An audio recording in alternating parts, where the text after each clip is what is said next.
All right, so let me jump into it. And this is actually a good segue. I know we were talking a little bit about condo tails and things like that and how hard it is to get financing. That's not the only investment it's hard to get financing on. So this is a great opportunity to segue into where you can get financing for your investments, especially if you're a real estate investor, is looking for retirement accounts to use as your capital source. And we're going to talk about not only how you can use it on the end of borrowing, but how you can actually be a lender with money you've already saved, money in an old 401k, in an old 403b, money in a rollover IRA, and how you can actually make exponential returns being a private lender with your retirement account instead of investing in stocks and bonds. Just to give you a little background about why I'm so passionate about this is I started back in real estate in 2002. Right out of college, I got into the lending mortgage world. I was a residential loan officer for many, many years. I also bought and sold my own real estate. And it wasn't until 2012 that I actually learned about these self-directed IRAs and how powerful they are to people who are real estate professionals. And the reason I'm so passionate about it is had I known about this stuff 10 years prior, it could have been life-changing to me on how I managed my retirement assets. So I hope that this is helpful to you guys because I am actually a private lender with my retirement account now. So I'm not just talking the talk, I'm walking the walk. So let's just jump right into it.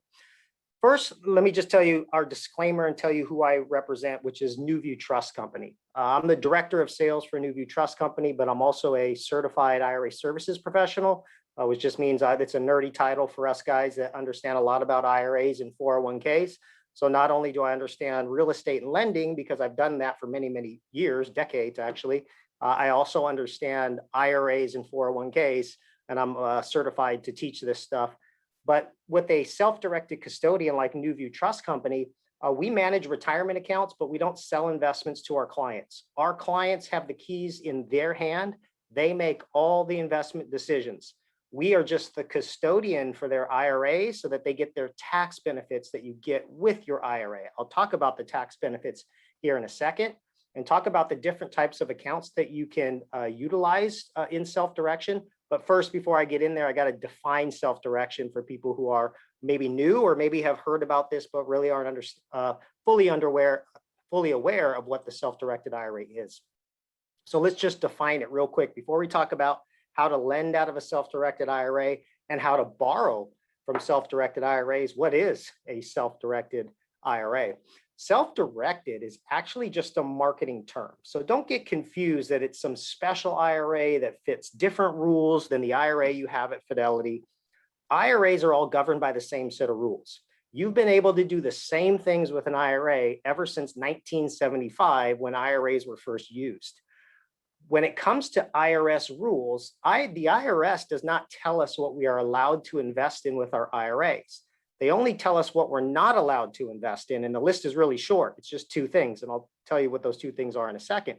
But when it comes to an IRA, generally, rule of thumb is if you can own title to something, if you can hold title to something, the title can be drawn up in the name of your IRA. And we'll talk about why you might want to do that, but self-directed is just a marketing term. Most of our clients have IRAs at Fidelity and IRAs at NewView. The reason they do that is because they want to diversify their assets. That's one of the benefits to having a self-directed IRA, the ability to invest in all things. So your Fidelities and Charles Schwab's, they'll allow you to invest your IRA into stocks, bonds, mutual funds, certificates of depression, or some people call them CDs. The reason why they limit you to those investments there is that's what they sell, and that's their menu of investments. The IRS doesn't restrict you to those. It's just that that's all that they're going to offer you because that's what they sell. When you have an IRA at NewView Trust Company, our account agreement says you can invest in anything the IRS allows, but you pick the investment.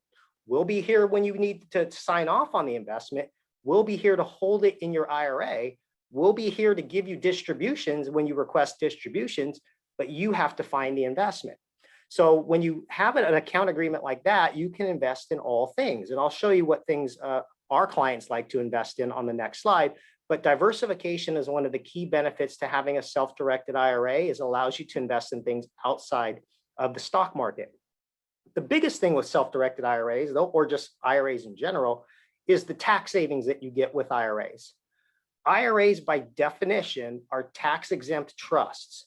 The reason why they are valuable to us as tax-paying individuals is that if we were responsible for saving our own money, we would never get to retirement. We like to spend money as people, but we're also taxpayers. If I make $100,000 as Nate Hare, the individual, I don't get to keep $100,000. I got to pay Uncle Sam 40% of that, and then I have less money to reinvest and use for expenses and things like that. With an IRA is set up to eliminate taxes as you buy and sell things. So at the bare minimum, an IRA is completely free of capital gains tax. No capital gains tax when you buy and sell real estate in an IRA. No capital gains tax when you buy and sell stocks in an IRA. No capital gains tax when you lend and collect interest payments in your IRA. So there's a lot of tax advantages that an IRA gives you that help you save for retirement. You just got to ask yourself, what are you knowledgeable about and what would you want to invest in?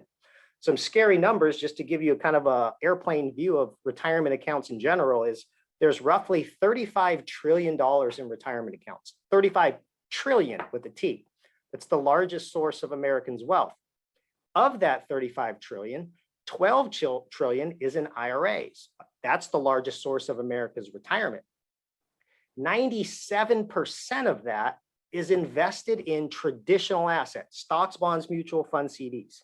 I'm willing to bet if you ask the average American if they understand how to make money in the stock market, they would have no idea. Yet that's what they invest in. Why? Because that's what they were told to invest in. They didn't realize that there's other things outside of just investing in traditional assets. You can invest in things outside, and only 3% of IRAs are self-directed, investing into alternative assets like real estate and promissory notes, which we'll talk about today, secured by real estate. But here's another interesting fact to keep in mind. A study done by the Iras, and Forbes reported on this back in March of 2020. Only 3% of IRAs are self-directed, meaning only 3% of IRAs hold alternative assets, the things that we hold here at NewView. But when you look at the IRAs valued above $5 million, 25% of the assets in those accounts are alternative assets. So if you want to follow what the rich and wealthy are doing with their retirement accounts, they're investing a large portion of their IRAs in alternative assets, yet everybody else is not. So that's why I'm very passionate about teaching this and showing that there's a lot of different investment options you might not have been aware of. If you use these accounts here that I'm going to go over, you can really create yourself tax-free income for the rest of your life. So when we talk about the types of plans that you can lend from and borrow from, it's important to understand all the plans, especially if you're a borrower. Understanding the types of plans will enable you to target these plans, whether you have plans of your own or you're looking to raise private capital from people who might have these plans. So most people have their retirement in personal plans like a Roth IRA or a traditional IRA. Not going to get too deep in the woods on this, but I will tell you that traditional IRAs and Roth IRAs work the polar opposite when it comes to taxation. Traditional IRAs are more commonly used because people have traditional IRAs from maybe an old former employer plan that they had, like a 401k or a 403b. So most people, when they leave that job, that pre-tax bucket of money rolls into a pre-tax IRA, traditional IRA. Some people decide to convert those traditional IRAs to Roth IRAs, which are considered after tax. I will tell you, I have no traditional IRAs. All my IRAs are Roth or work like a Roth. The reason being is because my investment strategy is to take a small amount of money and make it larger. If your investment strategy is to take a small amount of money and make it larger, what size bucket do you want to pay the taxes on? Do you want to pay taxes when it's small, or do you want to pay taxes when it's large? If your investment strategy is to make it large, pay the taxes before you make the investment, before you make the profit. And that's where the Roth IRA comes into play. This is very important if you're going to be a lender, because, and I'll talk a little bit about my strategy as a lender. I'll just give you a little, just to make it relevant to this page, but I do a lot of short-term notes. Okay, I use my Roth IRA, I use my health savings account. We'll talk about this in a second. But the reason that I do short-term notes is the real estate investors that I'm lending money to are usually coming to me because they need the money fast. They need to pick up a property cash offer. And really my IRA is cash. There's no underwriting process. I just have to have a relationship with the borrower and understand the deal. Okay. but I'm doing short-term notes, 1-year notes, and I'm collecting double-digit interest. So if I'm just doing short-term notes and I'm getting my principal and interest paid back after year 1, well, then I can compound my interest. And I can continue to do that every single year. I keep my money moving. I keep it out with real estate investors that have good track records. They pay me back, or they refinance that loan out of, and then I get my payments back. But if I'm compounding my interest, do I want to compound and make that profit all taxable? Or do I want to compound it completely tax-free? I want to compound it completely tax-free. Einstein said it best: the 8th wonder in the world is compounding interest.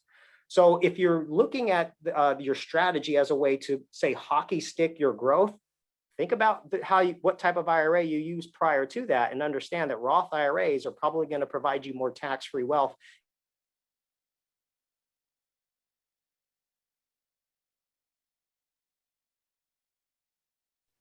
Cross your fingers, he's still working. So good. Let's see if he can come back on. Maybe his internet got him kicked out again.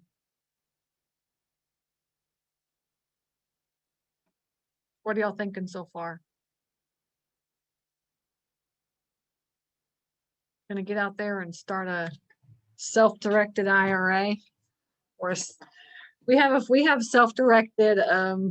We have 401k is what we have. We have a SEP account. He got kicked off. We've got a solo 401k is what we do, and we do all of our retirement is saved into that.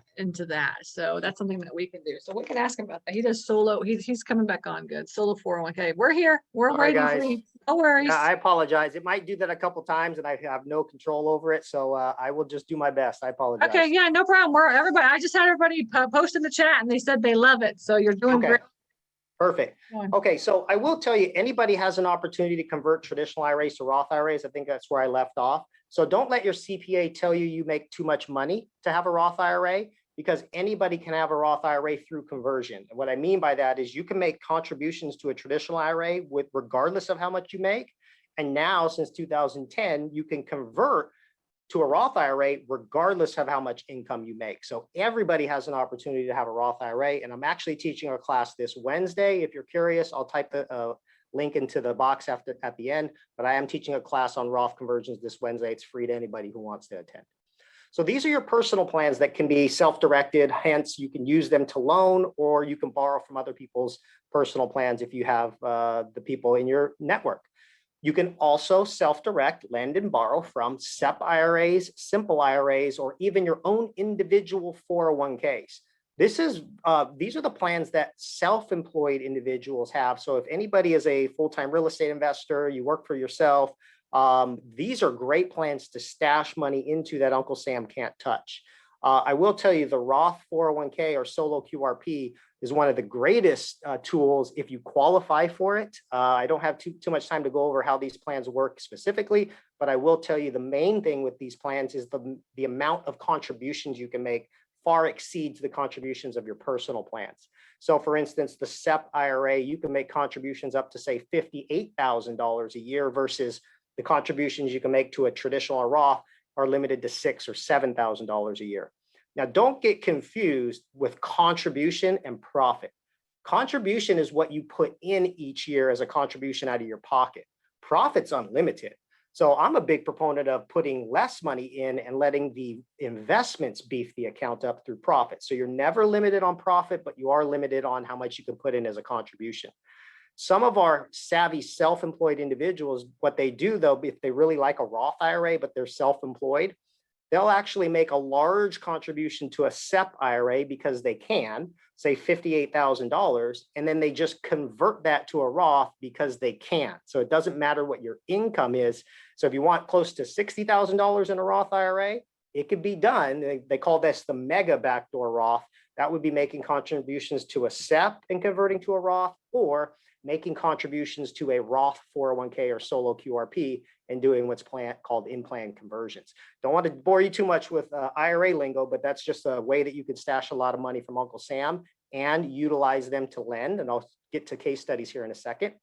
You could also use these plans, which are probably the least talked about plans and some of the most powerful plans on the planet. Health savings accounts and education savings accounts can also be self-directed, and they can be partnered on your loans, or you can target it if you're a borrower to borrow from these types of plans. The health savings account, great tool. You can put money in. It's tax deductible when you make contributions to a health savings account. A lot of people have these set up through their jobs now. It's actually surprising to me how many people actually don't invest in their health savings account. They just use it as a literal savings account where they put money in and they just leave it there and then take money out when they have to pay for health expenses. You can invest the money while it's in there. Now, if you have a HSA with Bank of America or a traditional bank, they're going to limit you to stocks, bonds, mutual funds, and certificates of depression. But if you have an HSA with NewView, you can invest in real estate, promissory notes, cryptocurrency, the list goes on and on. I actually, on my loans, partner my Roth IRA, my health savings account, and I have 2 Coverdell education savings accounts set up for my nieces.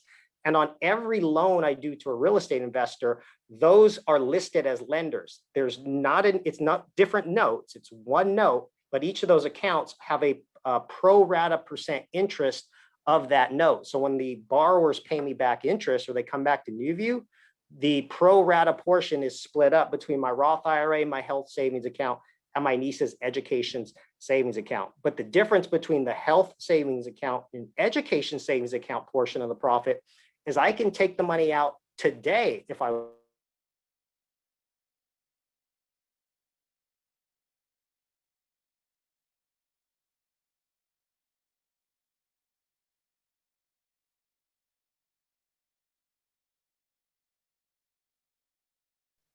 Come on, you can do it. Come on, Nate, you can do it. Go, go, go. It's like the last session of the day, so that's good. Hang on. Let's see if he can get back on. I totally get it. I've been in this situation before. I've done some presentations where just the technology just did not work. Just hang in there. Y'all made it the whole last 2 days. Get through this last one with us, all right? Keep going. Okay, keep going. Sorry, guys. Apologize. Hopefully that's All good, all good. all right. So health savings accounts, again, you can utilize these to put as a on your promissory notes, or you can borrow from them. Again, we'll get to how you borrow from them. And then the Coverdell education savings account, the only education savings accounts that can be self-directed. I actually partner 2 of my nieces' Coverdells that I have set up for them. As I invest it and as they grow in profit, I can take the distributions of that Coverdell completely tax-free and penalty-free to pay for qualified education expenses for them. And that's from kindergarten all the way through college. So that would be things like tuition.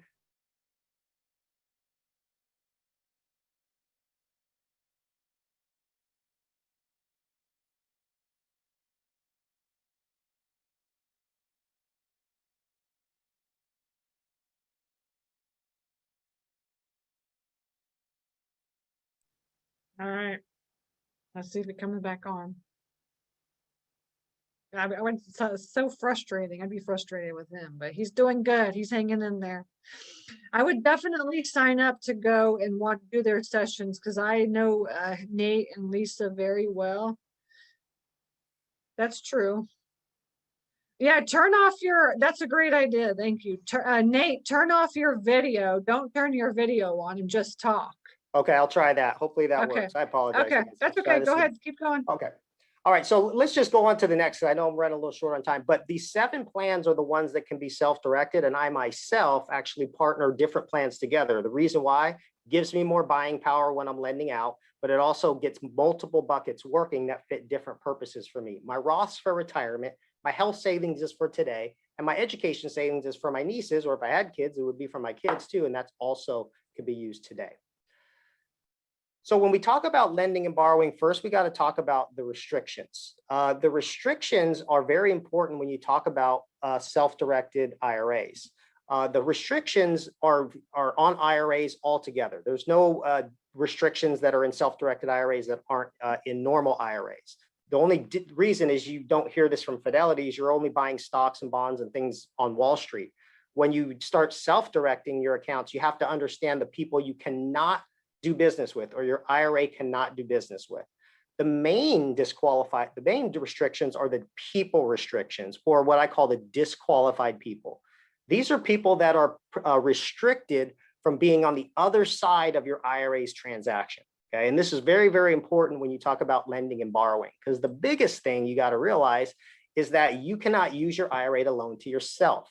Okay, that's one of the restrictions. You're the fiduciary to your IRA, which means your benefit to your job to your IRA is to find it investments that benefit the IRA, not benefit you. But then you say, well, Nate, how do I get my benefit? From distributions. So you can't use your IRA to make a loan to you, because that's not benefiting your IRA. That's just benefiting you. You can only take money from your IRA as a distribution.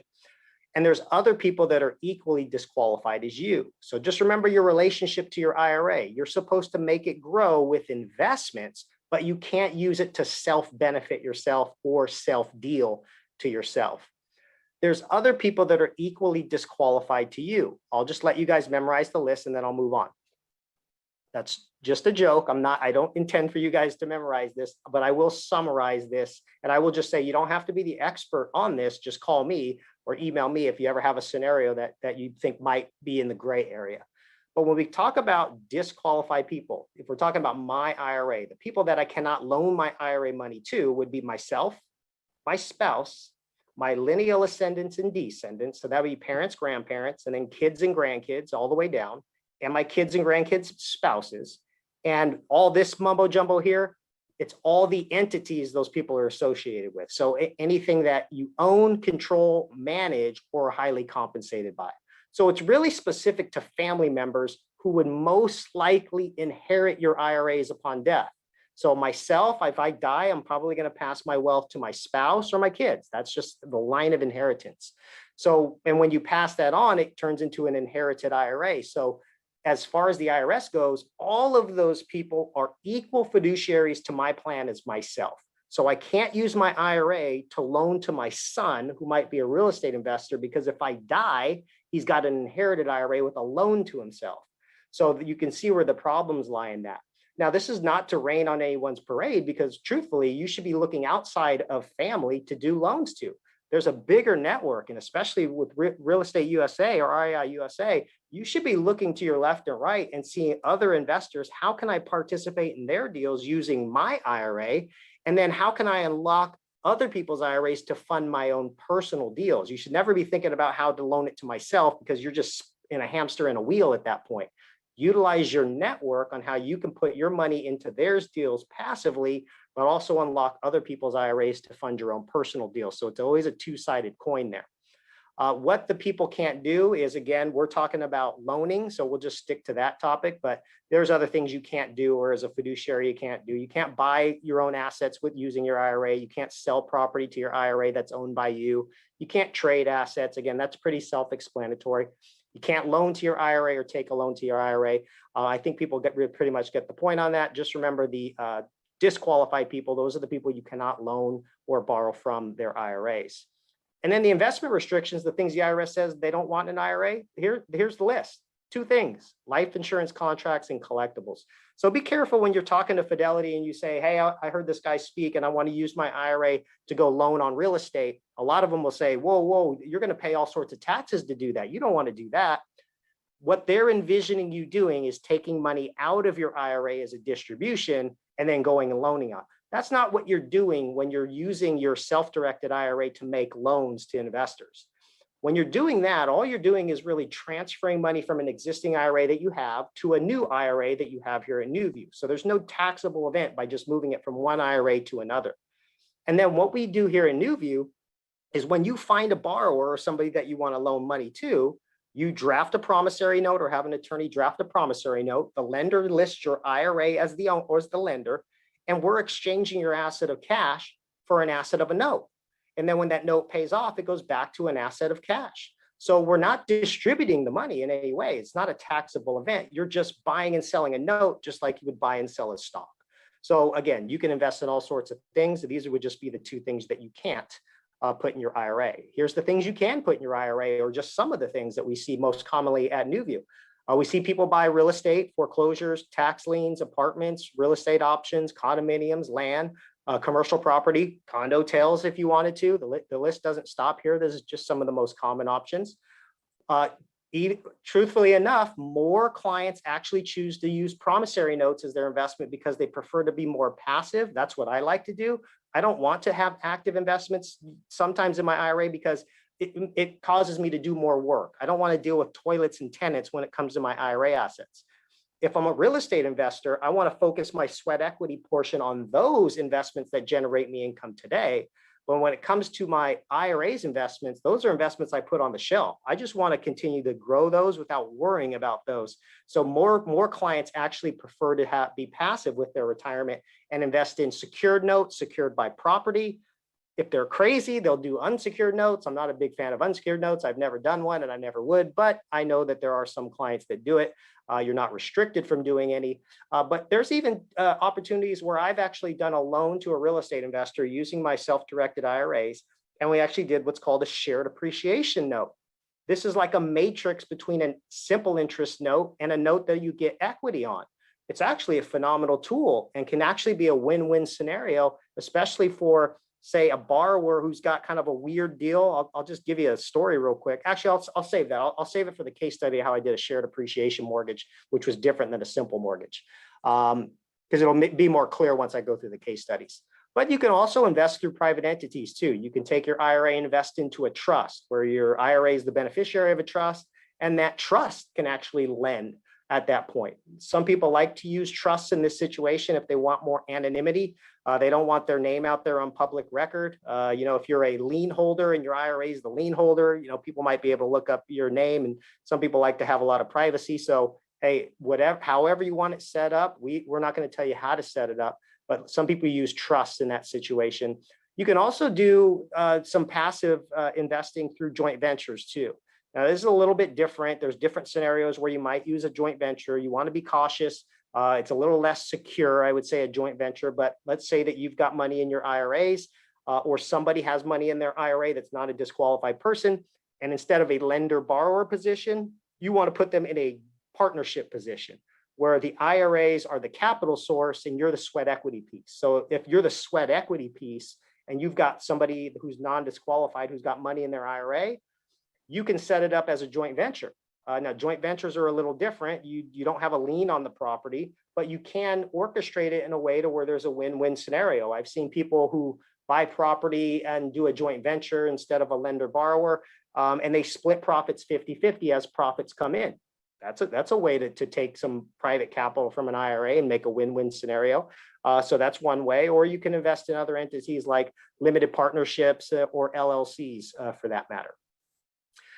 So let's talk about some considerations before being a lender, and then I'll talk about the case study. So these are just considerations. I'm not giving you investment advice. These are just the things that I've learned in my own dealings of doing private money loans through my IRAs. These are just some things you want to take note of. First, before you lend your hard-earned money to somebody, make sure that you would be excited to own that asset if your IRA is secured by that asset. And what I mean by, if I'm loaning to a real estate investor, it's just like a bank. I'm going to close just like a bank. We're going to close at a title company. We're going to have an attorney draft the promissory note. My lenders are going to read my IRAs. There's going to be title insurance. That's all. There's nothing different about that as if I was lending, my money myself. But I'm only going to loan on things that I know that I could handle in the event of default. You always want to think worst case scenario. I know what to do with a 3-bedroom, 2-bath house. If my borrower doesn't pay me, I know exactly what I can do with that. Okay, I can sell it, I can rent it, I can do whatever I need to do with it because I have experience doing that. Most people know what to do with a 3-bedroom, 2-bath house. I'm not going to loan on commercial property. Why? Because if I default on commercial property, I'm not an expert on commercial property. So I would never, regardless of how good the deal is, I don't want to end up owning commercial property and deal with that type of headache. So always ask yourself, would you be excited to own that property in the event of default? Sometimes you can be specific too. Maybe you just don't want to lend outside of your state. That could be an important thing, especially when you are a lender. You got to make sure you understand foreclosure laws. So if you're familiar with the foreclosure laws in your state, maybe that's more your comfort zone. Just lend in your state or lend in your area, lend somewhere close to home so that if there's anything, the problem with that asset, you could take a drive and go examine it. But don't loan, in Alaska if you don't live anywhere near Alaska and don't understand the foreclosure laws in Alaska. Number two, hire professionals to help you evaluate your deals. Use your RIA contacts, use the Facebook groups, don't be afraid to lean on your professionals or people that have done this before. I still to this day will lean on people that I trust to help me run comps and things like that. Because if I'm a lender, I'm still going to do some due diligence on the people that I loan to. I'm going to ask for, referrals. Is there anybody that's done business with this person? What's the property? I'm going to run my own comps or have, somebody that I trust that run comps for me. I'm not always going to trust the comps given to me by the borrower. So I even to this day, I've been in this 2 decades, I still, lean on professionals to help me evaluate my deals to make sure that the numbers add up. Number three, when you structure the terms of the loan, note, collect monthly interest. This is really important. When you structure a loan, it's really between you and the borrower how that loan agreement reads. Your IRA is still going to be the lender, but you are making the decisions as to how your IRA gets paid. Be very careful of doing notes where the interest and principals all due at the maturity date of the note, because here's what could happen.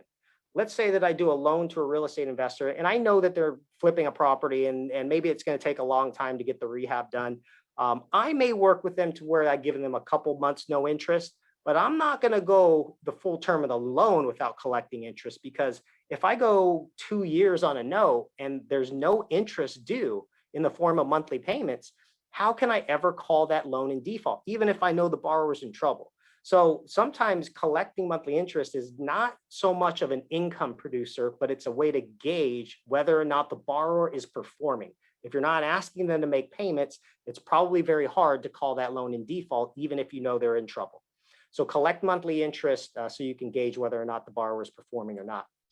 Number four, if the loan goes into default, take action immediately. This is one thing that I see often lenders forget, is that when your loan goes into default, typically, depending on your state, there's a process that happens before you can foreclose. So typically, if your borrower misses a payment, the first thing you need to do is send a notice of default. You can't foreclose if you haven't even started by sending a notice of default. So foreclosure is one of those things that you can't finish something you've never started. So there's always going to be a starting process to a foreclosure. And typically there's going to be a notice of default that needs to be sent. And if they don't reply to that or make a payment, there's an acceleration of the notice. And then it may go on and on before you can actually foreclose. But make sure you understand in your state how the foreclosure process works and don't delay on taking action. I haven't had too many circumstances where I've had to send a notice of default, but you'd be shocked on how many times the borrower pays right away after they get that first notice saying you noticed.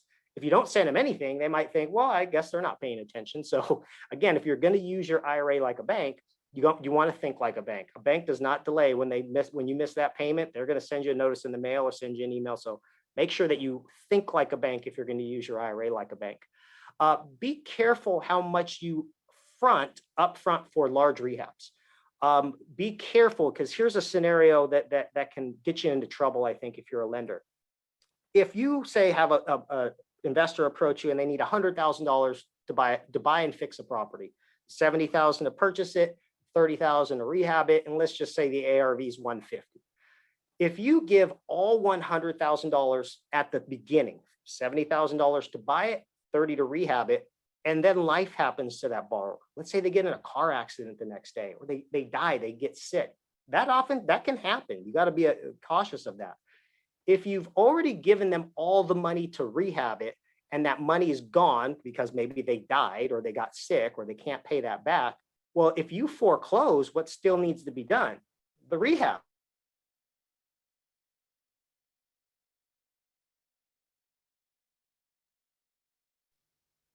We almost made it.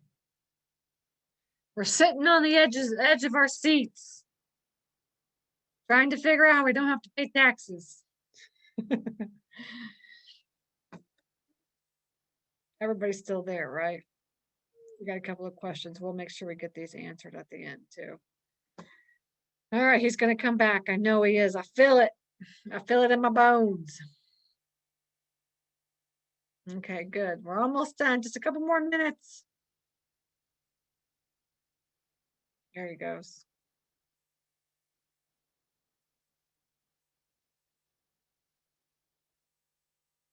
We're here. We here. We see you, Nate. We haven't Okay. left. All Okay, right. go ahead. All right. Okay. Let's see. Sorry, let me just backtrack here. Oh wait, sorry, I asked to start your video, but I didn't mean to do that. Yep, it's okay. Can you, oh, give me a sec. Let's share my screen again. All right. Can There you see you go. it? You're good. Yep. Okay, apologize. Let me just back up real quick. Okay, so be careful how much you front as far as rehab goes. Now, here's what you can do if you're using your IRA at NewView. You can instruct NewView to send the $70,000 to help acquire the property to the borrower, and then we can hold back whatever you need, and we can fund in increments the rehab. So what I would suggest is maybe telling NewView to send the first $10,000 for repairs, having the borrower show you evidence that the repairs are done, send some pictures or do whatever, make sure those are done before sending the next set of repairs. You can set up an escrow account to handle this too, but just be careful on giving all the money to the borrower before you've actually analyzed that they've actually done some work that satisfies you as the lender. Number 6, get title insurance on your loan, close at the title company, no Starbucks closings, especially if you're using your retirement funds. Make sure that you use your IRA like a bank, think like a bank. Make sure that your lender is listed on any insurance policies, just like a bank would do. When in the banking world, we would always make sure that our bank's name was listed as the lender on the insurance policy. That's no different in an IRA. You want to make sure NewView Trust Company, FBO, your IRA is on any policies. Always make sure property taxes are paid. Either make sure the borrower is showing you evidence that property taxes are paid, or just go online and look in your county assessor and make sure that they're paid. One thing that you don't want to do is have a surprise waiting for you that the borrower has been making payments to you, but they haven't been paying the taxes. Okay, so just again, things to consider. If you're loaning to an entity, like loaning to an LLC, someone's LLC that's going to end up taking title to the property, you might have less security there. So make sure you ask for a personal guarantee if you're not going to be actually secured by the property.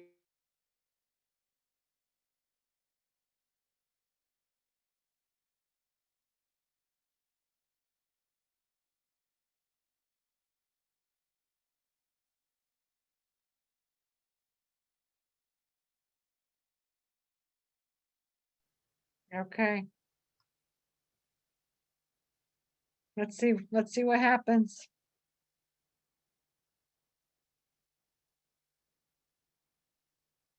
Cliffhanger. Exactly. Mark said cliffhanger. Cliffhanger. I swear, you guys. After this, you're gonna have a beer. I know. Trust me, I need one right now. So, all right. Can you see my screen? Yeah, we can see it. Sorry, let me try to move through. Don't loan to somebody you would feel comfortable foreclosing on. So we talked about the disqualified people. Just because my brother and my sister and my cousins and nieces and nephews are not disqualified doesn't mean I'm going to loan my money to them, because I don't want Thanksgiving to be awkward if they don't pay me. So you want to make sure that anybody you loan money to, you would not feel uncomfortable foreclosing on them. So sometimes it's just better to keep family out of these transactions. I think that's best. Let's look at an actual case study. So how's this actually work? So here's a real estate note. Jack Brown, and we'll just make up a name here. This is actually a friend of mine in Texas. Actually, his name's not Jack, but we'll just call him Jack.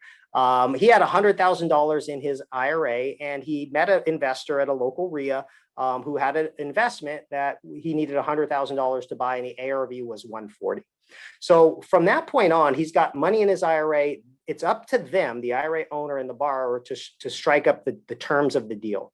This is what the promissory note read. So basically, with $100,000 in the ARV is 140, first of all, the loan to value on that 70%. Why is that important? Because again, if the rehab's done appropriately and the money is used wisely, there's always going to be some equity there in the event of default. So it's always good to have some sort of equity in there, whether you're asking the borrower to put skin in the game or the ARV justifies that there's going to be some equity there. From that point on, they dictate the terms. We don't dictate the terms. The borrower and the lender dictate the terms. So this was a note that would generate a 9% interest rate. Those would be interest-only payments with a balloon payment in 1 year. That's often what I do as well, because most people who are borrowing private money from IRAs are not looking for long-term financing. They're looking for short-term financing, and then they end up refinancing that mortgage to a conventional mortgage, or they flip the property and just pay you back. So they also put in the terms of the note that it would be a minimum loan term of 3 months. If you're going to go through all this, sometimes the worst thing to happen is you loan your money out and then it gets paid the next day. Well, then you're back to on the sidelines looking for another deal. So don't be afraid to put a minimum loan term in there, so you make sure you get some use of your money and some interest there.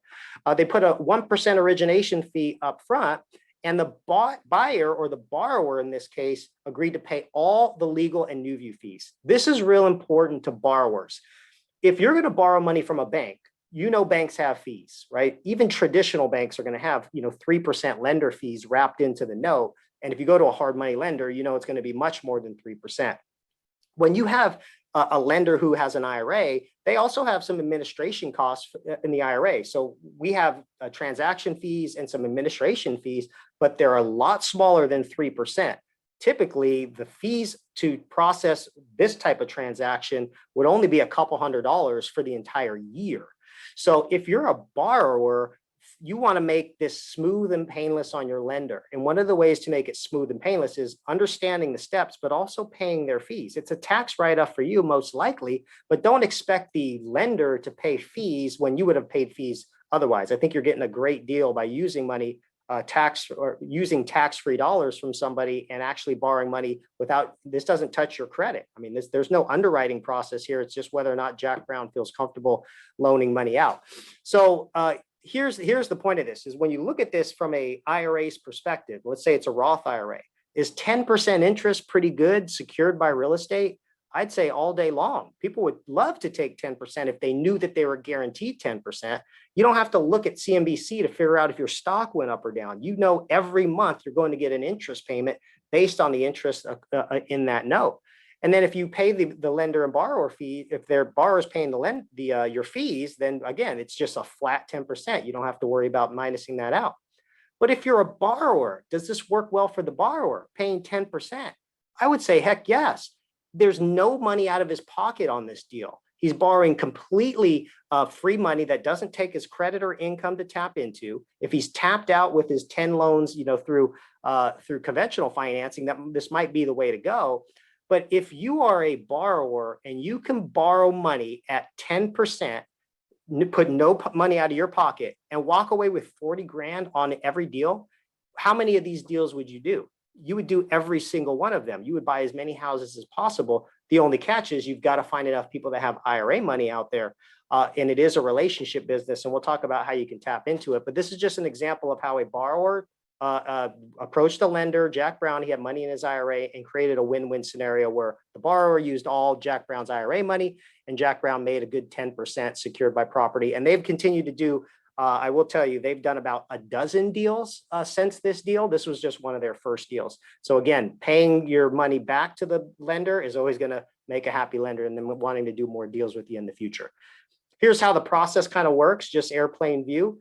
What the client would do is he would just complete what's called our note purchase packet. Now, this is after he opens an account and moves the money into it. He just completes our note purchase packet. It's really self-explanatory. Who are you loaning to? Where are we wiring the money to? What accounts are you using? How much money is it?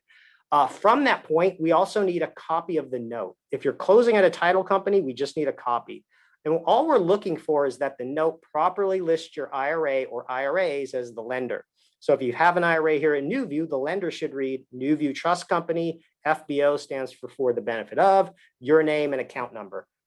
Like I mentioned, I usually use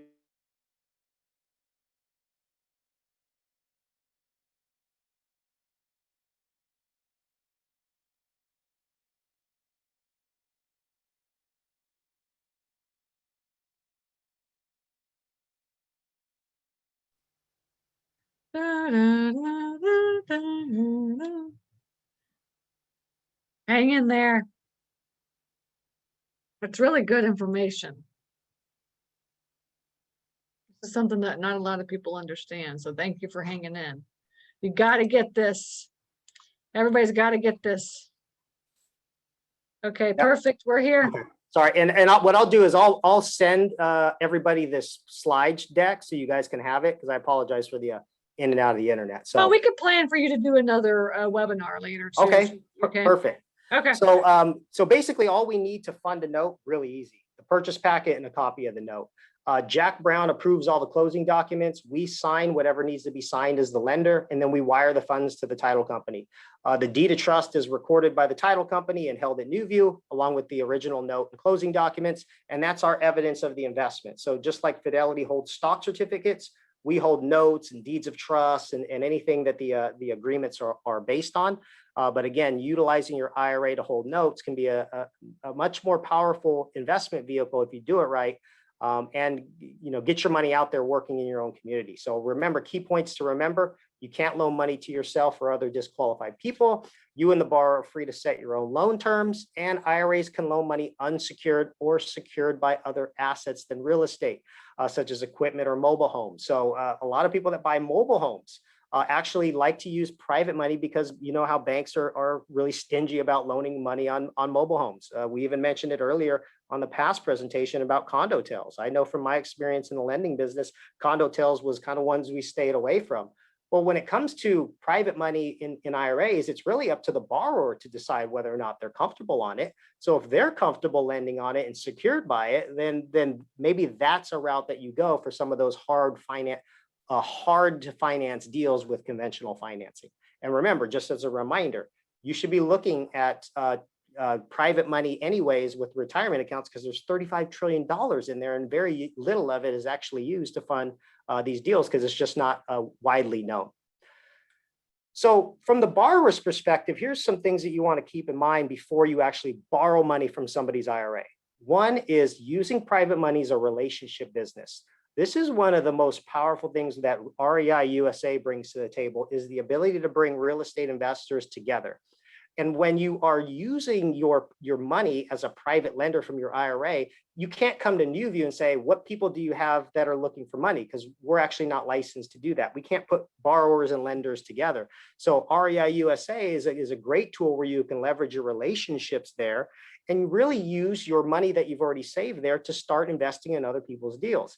Here's where I see it most powerful. Is, let's say you've got 4 or 5 investors all in the same real estate group, and they're all pretty much on the same wavelength, right? They all have basically similar experience. They all enjoy each other's deals. They trust each other. Well, I know I can't loan my IRA money to myself, but I can loan my IRA money to Bob. And on that deal, he's using my money out of my IRA to fund his deals. He's putting money in his back pocket through that transaction, and I'm getting tax-free interest payments to my Roth IRAs, my HSAs, or whatever accounts I use.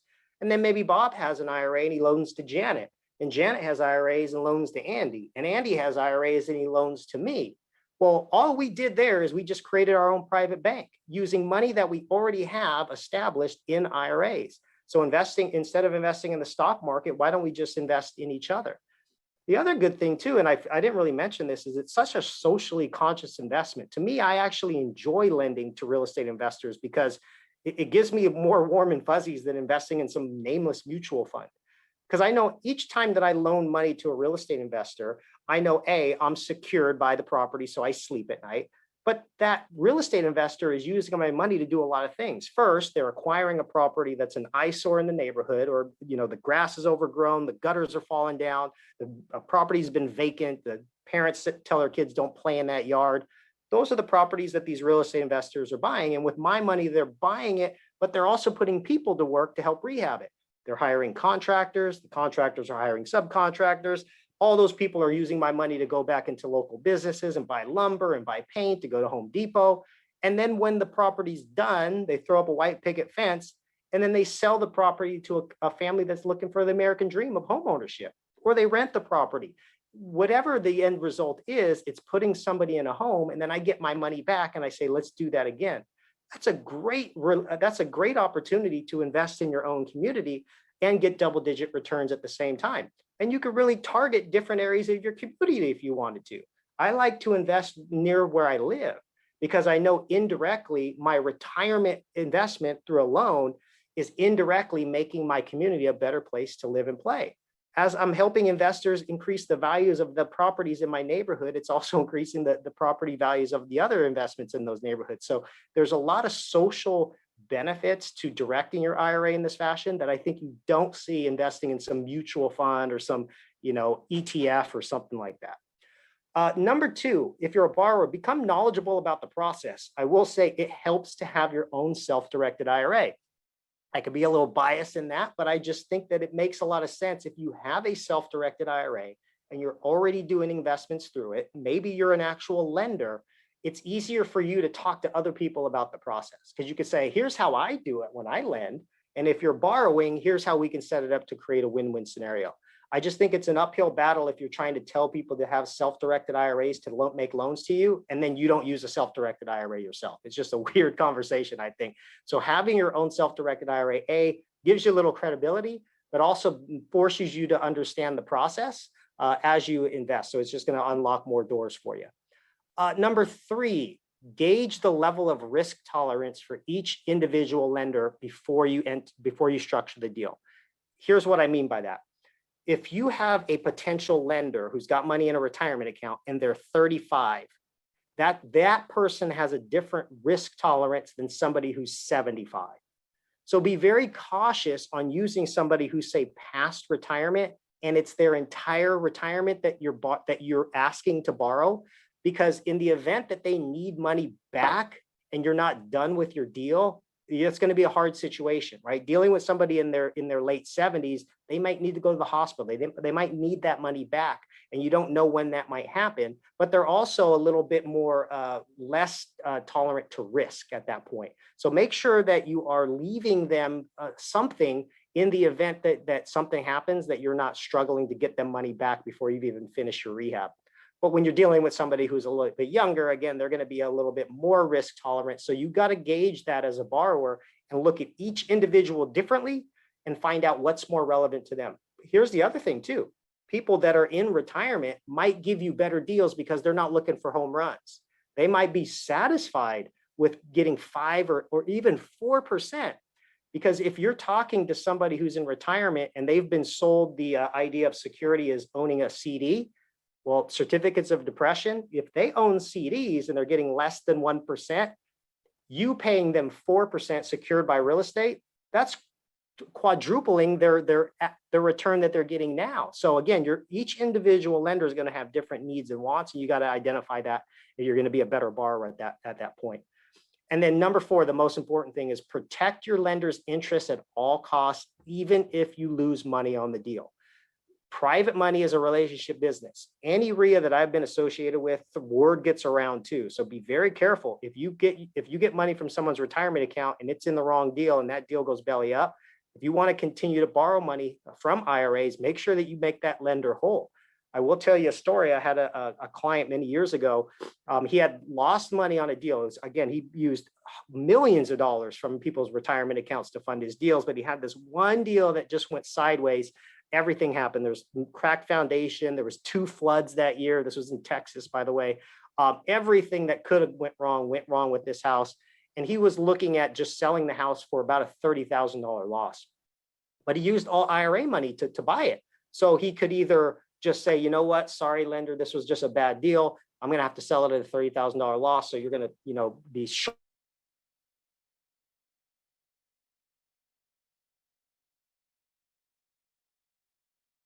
At that point, he literally thought his investment career was done. He thought everybody that finds out about this, they're never going to want to loan me money because this deal went bad. And actually, the exact opposite happened. He had triple the business after that got around because people thought, well, I know if I lend to him, he's going to make me whole, even if the deal goes bad. And that's the biggest thing that you got to tackle is you got to make people trust you. You got to show them your track record, and you got to be a person of integrity if you're going to use somebody's retirement. So you might get stuck reaching in your pocket if a deal goes bad, but it might unlock more money than you anticipated if you have that higher moral standing, I would say. One more case study, and then I'll wrap it up here. This is actually a deal that I did several years back. I had a real estate investor approach me. He needed only $55,000. Now, here's what this deal looked like. It was a property that was inherited by a person that lived out of state. They had never seen the property. The property was a junk. There was squatters in there. There was all sorts of things they had to clean up. And but the property he negotiated with this seller to buy it for $25,000. The seller had never seen it. They had no need for it. They lived in a different state. So he negotiated a pretty good deal. But because of the condition of the property, he couldn't get conventional financing. Every bank he went to just looked at it and goes, yeah, no way, we're not touching that property. Also, the rehab exceeded what the purchase price was. So he came to me with this deal, and I knew the area already. So I thought, well, let me actually go back. Let me run some comps on it, and let me see if I can pull out what you need for this deal. Now, he told me that the ARV was 125, which automatically drew my radar out, because a $55,000 loan secured by a property worth 125, I mean, very low risk for me.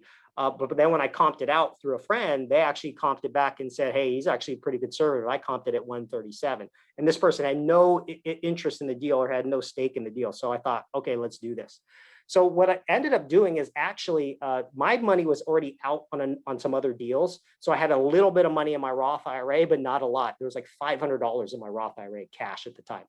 So what I did is I actually just went around to my network and I just asked people, did anybody have money in their IRAs that was sitting in cash? Did anybody else have cash that's uninvested?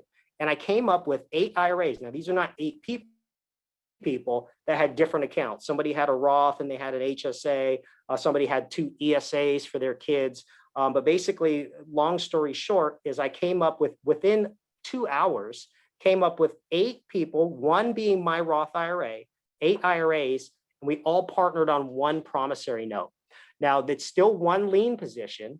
And here's kind of how we structured the deal is, because my IRA only put in a small amount, here's what I actually did to make the percentages really easy. I added a $50 contribution so that I had a total of $550 in this deal. I'm not trying to wow you with the dollar signs. I'm trying to wow you with how we structured this. So my Roth IRA ended up putting $550 in the deal, and 7 other IRAs from people that were not disqualified to me had the rest of the money in there. Since I was negotiating the deal directly with the borrower, I asked everybody involved, would it be okay for my Roth IRA to retain the 2 points we were charging up front, and then everybody would share in the 10% interest? And everybody was okay with that. So my 2 points, again, was based on the total loan amount, though, not my 550. So at closing, my Roth IRA that put $550 out when we funded it got $1,100 back from the title company 3 days later. The point I want to make here is that I can't do that if I have disqualified people partnered with me. The only reason I can do that, it was my Roth IRA was the only thing that I had in there in the stake. So I can create whatever agreement that I want, and everybody else was fine with making 10%.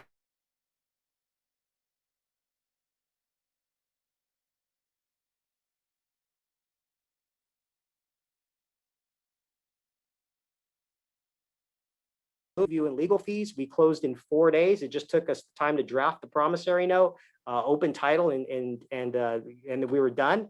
And after a year, the borrower paid us back and refinanced that property, kept it as a rental, and refinanced it to conventional financing at a lower interest rate. So I got everybody got their money back, and we could continue to loan. And again, we can compound our interest by doing that way, by doing short-term notes.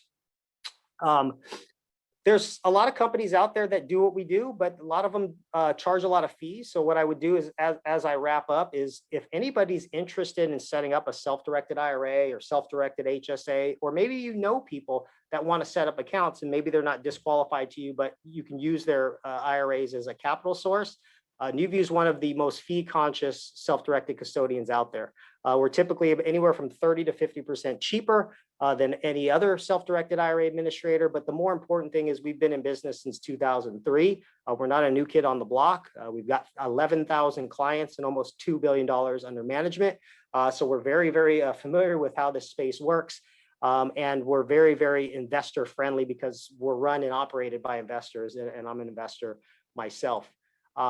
If you want to stay connected or actually open your own self-directed IRA, this goes to the end of the month. If you're interested, we actually open any accounts for REI USA members, and we don't charge an application fee.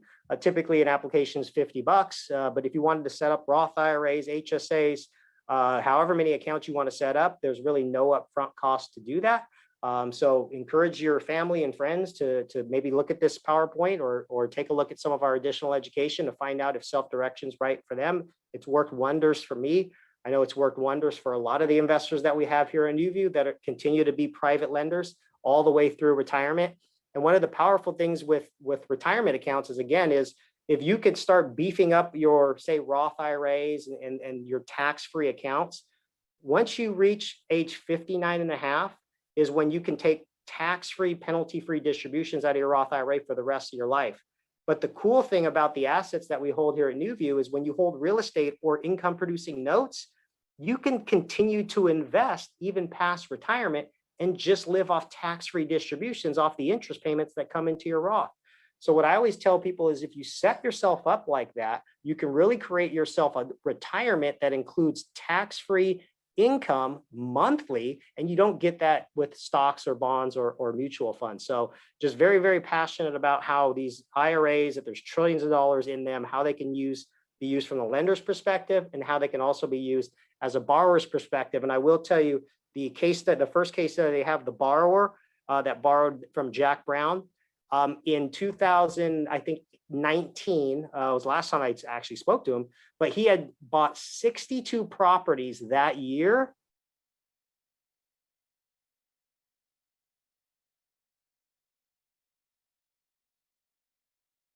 Borrowing money for almost 10 years now, but he's got a list of IRA lenders that are just waiting to lend him money because he's been paying them 10% year after year after year. So they're not going anywhere. And his list of lenders is growing because every time that he does business with somebody and he pays their principal and interest back, they tell their brothers, they tell their sisters, they tell their friends. So you can literally buy as many properties as you want with no effect to your credit and no income requirements, no bank underwriting requirements, if you can just find people that have retirement accounts and you can set up a relationship with them to borrow money out of their retirement.